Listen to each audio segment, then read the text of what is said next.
అపోస్తులుడైన పౌలు కొరింథీయులకు రాసిన మొదటి పత్రిక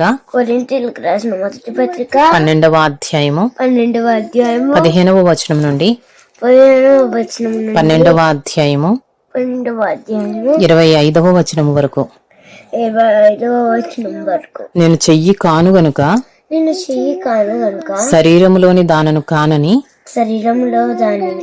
పాదము చెప్పినంత మాత్రమున శరీరములోనిది కాకపోలేదు.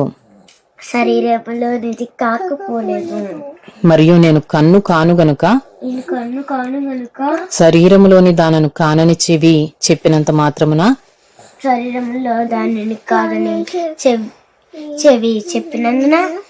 మాత్రమున శరీరములోనిది కాకపోలేదు. శరీరమంతయు కన్నైతే వినుట ఎక్కడా? అంతయు వినుట అయితే వాసన చూచుట ఎక్కడా? అయితే దేవుడు అవయవములలో ప్రతి దానిని తన చిత్త ప్రకారము శరీరములో ఉంచెను. అవన్నీ ఒక్క అవయవమైతే శరీరం ఎక్కడా? అవయవములు అనేకములైనను శరీరం ఒక్కటే. గనుక కన్ను చేతితో నీవు నాకు అక్కరలేదని చెప్పచాలదు. తల పాదములతో మీరు నాకు అక్కరలేదని చెప్పజాలదు. అంతేకాదు శరీరం యొక్క అవయవములలో ఏవి మరీ బలహీనములుగా కనబడునో అవి మరీ అవశ్యములే. శరీరములో ఏ అవయవములు ఘనత లేనివని తలంతుమో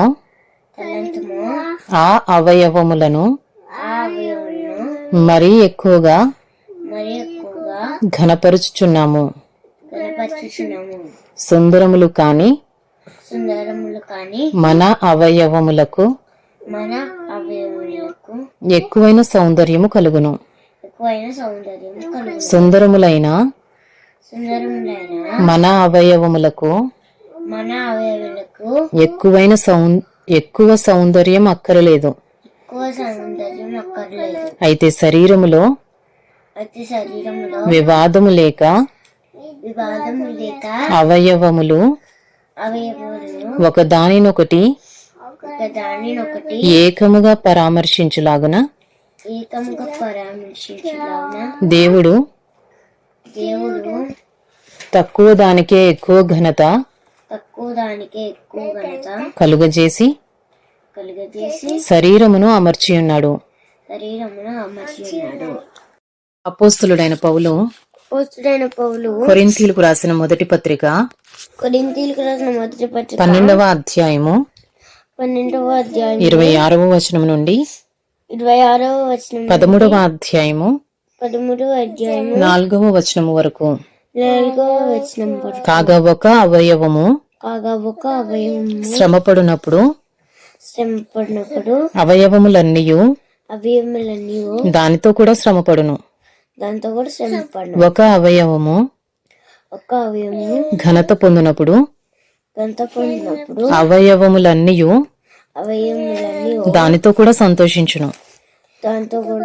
అటువలే మీరు క్రీస్తు యొక్క శరీరమై ఉండి వేరువేరుగా అవయవములై ఉన్నారు. మరియు దేవుడు సంఘములో మొదట కొందరిని అపోస్తలుగాను పిమ్మట కొందరిని ప్రవక్తలుగాను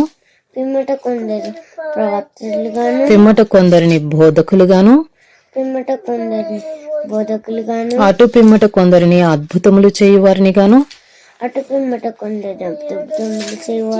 తరువాత కొందరిని స్వస్థపరచు తరువాత కొందరు స్వస్థపరచు కృపావరములు గలవారిని గాను కృపావరములు వారిని గాను కొందరిని ఉపకారములు చేయువారిని గాను ఉపకారములు చేయువారు గాను కొందరిని ప్రభుత్వములు చేయువారిని గాను కొందరిని నానా భాషలు మాట్లాడువారిని గాను నియమించెను. అందరూ అపోస్తలులా అందరూ ప్రవక్తలా అందరూ బోధకులా అందరూ అద్భుతములు చేయువారా అందరూ స్వస్థపరచు కృపావరములు గలవారా అందరూ భాషలతో మాట్లాడుచున్నారా అందరూ ఆ భాషల అర్థము చెప్పుచున్నారా అర్థము చెప్పుచున్నారా కృపావరములలో శ్రేష్టమైన వాటిని ఆసక్తితో అపేక్షించుడి.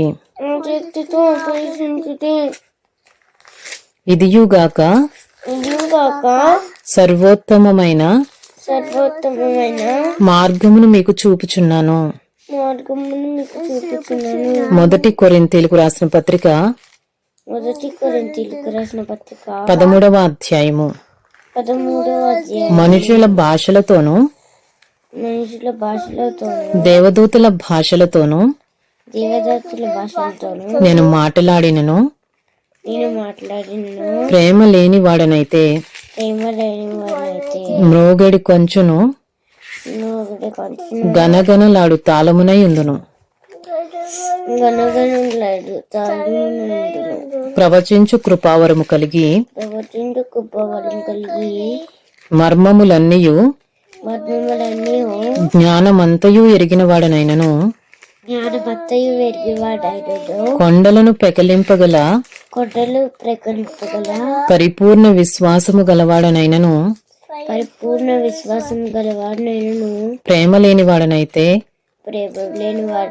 నేను వ్యర్థుడను. బీదల పోషణ కొరకు నా ఆస్తి అంతయు ఇచ్చినను కాల్చబడుటకు నా శరీరమును అప్పగించినను ప్రేమ లేని వాడనైతే నాకు ప్రయోజనం ఏమీ లేదు. ప్రేమ దీర్ఘకాలము సహించును, దయ చూపించును. ప్రేమ మత్సరపడదు, ప్రేమ డంబముగా ప్రవర్తింపదు, అది ఉప్పొంగదు.